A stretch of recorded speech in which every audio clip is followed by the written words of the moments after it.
So we're going to touch on a topic that comes up a lot. I know that the New York Times just recently released an article saying that more 401ks are being accessed early. And one of the big questions that we get a lot is, can I cancel my 401k and can I take the money out while I'm working? So who we're talking to on this topic is mainly anybody who's above the age of 59 and a half. And we're going to go into details on why 59 and a half is important to understand when you have a 401k. What does that age limit mean? We'll also touch on another age that you need to be aware of, which is 55 when it comes to having a 401k. What are the rules? What are the regulations? Are you allowed to cancel your 401k and take it out while you're still employed by an employer? And this is also for anybody who's reaching retirement age and wants to know what their options are and is that money available to access. The main thing that we need to focus on is, of course, you got to think about what are the rules and regulations behind a 401k. And one thing that we always talk about with not only clients, but we just have in normal conversation is if you've put your money into a 401k plan and that's the only bucket that you have, then, you're going to be stressed out because the 401k, they lock your money up until a certain age. And if you take it out early, then you're going to be hit with a hefty penalty and you're also going to owe taxes on that money. So it's like a double whammy. So Ron, explain to them what is significant about the age of 55 with the 401k, and then also what's significant at the age of 59 and a half so that they can understand kind of the rules, regulations, and honestly, in my opinion, how you've pretty much gave your power to somebody else. So talk to them a little bit about that. Yeah, to reference the 55 age you're talking about, that 55 age in this particular platform, the 401k, these deferred type plans, if you would lose your job, lose employment, there's a separation of employment, but it wasn't necessarily you just walking away, you've lost your job. There's an opportunity where they will give you a slight reprieve and allow you to exercise that bucket of cash because you've lost your job. Otherwise, the 59 and a half rule is going to apply. So the 59 and a half rules, if you're employed and you try to exercise that money, you're going to be, as Will said, you're going to be taxed because it's deferred, and you're also going to be penalized. Now, with that being said, people, you talk about, can I cancel my 401k? You can always stop contributions. That's in essence canceling your 401k, but you're not pulling the money out in that example. You're just stopping your contributions. If you're truly trying, in essence, cancel your 401k and walk away with that account value prior to age 59 and a half, all of that becomes that calendar year's income on top of what you've already made. So all of that is going to be taxable in that calendar year. So you're going to lose probably in the neighborhood of 40% or more of that account value if you would make that decision. That would be devastating to just about every person that has that type of a plan. So you definitely don't want to have to do that. An option when you say cancel, if you're still employed and you are concerned about the value of that account, what it's risen to and what you've been able to accumulate during your work life, and now you've reached the age of 59 and a half and you're concerned that I'm really close to retirement, I can't afford a downturn that I may have experienced more than once throughout my life. Is there an option when you say cancel? This is an option that is available in not all, but most 401k plans. It's called an in-service distribution. You reach the age of 59 and a half, you have now avoided and you've passed the penalty phase. You can exercise typically up to about 75 to 80% of your account value. So if I just use a simple number of $100,000, you can take anywhere from $75,000 to $80,000 of that account value, and you can roll over that money to a different plan.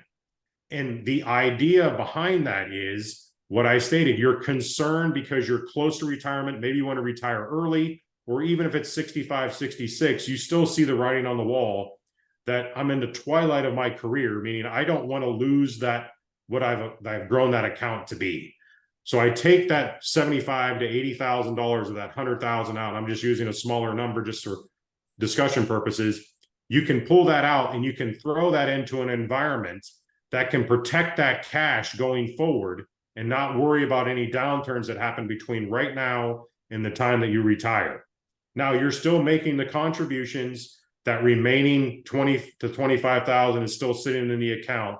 So that's still happening, but you're protecting the lion's share of your cash if you throw it into an environment that can never lose. And there's products out there that can do that. But you cannot change the face of the plan, meaning that still becomes a qualified plan. So it becomes an IRA that we can put that you can put that money into. But there's ideas and products that you can keep that IRA platform, because that's a deferred plan, and put it into something that can protect that money. So that in-service distribution could be something that's very vital to individuals that are concerned about the loss between now and seeing the end of their careers coming. There's an opportunity to do that. So those are things, when you say cancel, that's a way that you can, in essence, you're not really canceling a plan, you're just removing a lion's share of the money out. You're still contributing if you want to. The only way to stop that, cancel in that perspective, is you just stop your contributions, which you have the luxury of doing whenever you want. That's not something you have to continue for infinity. So that's something you can definitely change. But if people are concerned about that, that's a way to draw and control some of the money in your possession. If, to your point, well, this New York Times article was discussing, because of the inflationary state that we've been facing over the last year and a half or so, people are in a situation where their incomes haven't gone up, but their expenses have. So this is what this New York Times article was really referring to, Will, that you described it. And people are using the 401k to try to offset the loss that they have between their income and their expenses, because their expenses have now exceeded their income. So they're trying to find ways to draw money out of somewhere to be able to make up that loss because of the inflationary state that we're in. This becomes very important with previous conversations we've had with strategies and plans. You need to have other buckets that can be that resource in case things like this continue to happen. You need liquidity and use and control of your money. These 401k plans don't really give that to you because of the restrictions and rules that are built into these. There's hardship rules. I don't want to make it sound like the 401k doesn't have some of that. There are hardships that you can qualify for to possibly draw some money out, but it really is not the best avenue to have to exercise when and this is what we're seeing, that New York Times article was referring to. People are exercising this because they have no other choice. They don't have any other mechanism to be able to pull money from. And this becomes a detriment because you're being hit with taxation. To get the money you need to draw even more out because you got to cover the taxes. It's just not a great solution to this problem that we're experiencing present day. Again, going back to what we've talked about, planning and strategies is so vital to have these other buckets. So it's really, this is such a wide spectrum for a conversation because there's just so many moving parts. Yeah, and who wants to go through a hardship in order to have to access the funds? If you need to take the funds out, you have to have or meet one of these conditions or criteria that we call hardship times. Like, you don't want to fall on hard times in order to have access to your money. And one thing that you did mention a little bit and touched on was, if you are going to cancel your 401k, make sure again that you have a plan, some kind of strategy in place. I mean, 40% is a hard hit.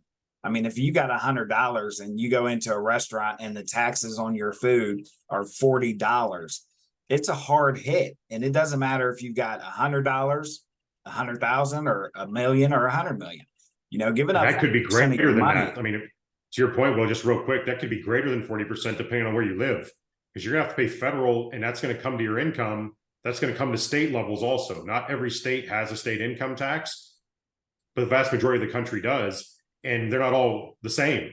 So you have much higher state income taxes that fall in multiple states that might be double-digit state income tax on top of your federal income tax. You could be at a 50% or greater.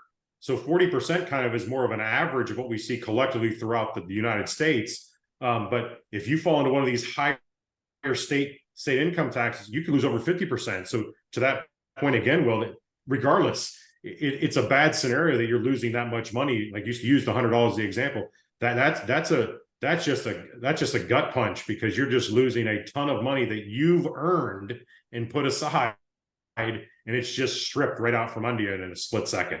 Well, you mentioned state, federal. Another tax that we never think about is city tax, depending on where you live. Absolutely. I live in a community where we have city taxes. If you actually go down to the end of my street, which is about 8 houses down, and you turn left, the house that's right there is in a township, and they don't have city taxes. So the tax liability on the person who walks their dog up my street every single day would be less if they withdrew their 401k than if I withdrew my 401k. I would have to pay city taxes on that. So you got to understand and have a plan and that structure and strategy, and think about what you're doing. So can you cancel your 401k? At any time you can cancel your 401k. What are the ramifications? Okay. Possible taxation, possible penalty. If you're above the age of 55 and you separate employment, you're good. If you're above the age of 59 and a half and you are still working, then you have the option, like Ron said, to take out that in-service distribution, possibly move 75 to 80%. If you are going to cancel your 401k or stop funding your 401k, let's say you're still employed, you're 59 and a half and above, I think it is important, Ron, that we do mention that you may want to cancel your 401k while you're still working, depending on the state of the economy. If we're in a bull market and everything is looking up, then it may not be the best time to get out of your 401k and roll it into something else. But if we're in a downswing, like we happen to be when we're recording this video, is July 2023, and we don't know what's going to happen. I mean, the Fed doesn't know what's going to happen. They're trying to control things, and the consumers aren't responding to what they're trying to control. So, come fourth quarter, where are we going to be? I don't know. But if you think that we could be falling or sliding or in the middle of a recession, then you've got 2 years, 3 years, 4 years that you're going to be retiring in, you may want to roll that 401k out into a safe product that's going to give you growth. And there's benefit to doing that with bonus structures, the way these products work. If you are going to withdraw the funds out of your 401k and you don't need the money, these products are a great solution. I mean, there's bonus features that come along. There's simple interest option. There's indexing options where you can ride out the index until you retire and just get the growth off of the index. So there's a lot of different options. Can you withdraw the funds out of your 401k while you're still employed? Of course you can. You can do that at any time. It's just important that you understand what you're doing, what position in life you're in, and what is going to come after you withdraw the money, whether you roll it into another product, an IRA or anything else, or whether you're taking that money out to buy a home or to invest in real estate. Just make sure that your age is considered. You put a plan in place, and you can always cancel and take the funds out while you're still working. So if you need help with your 401k and you just need conversation, advice, you're looking into retiring soon, or you're looking into retiring in 20 years and you just want to make sure if your contribution into your 401k is set up properly, always you can reach us by email at info@estateplanforyou.com. And like always, subscribe, follow us on TikTok, Instagram, LinkedIn. We take direct message. You can reach us pretty much on any platform. So follow and like, leave a comment below if you have any questions, and we'll answer the questions.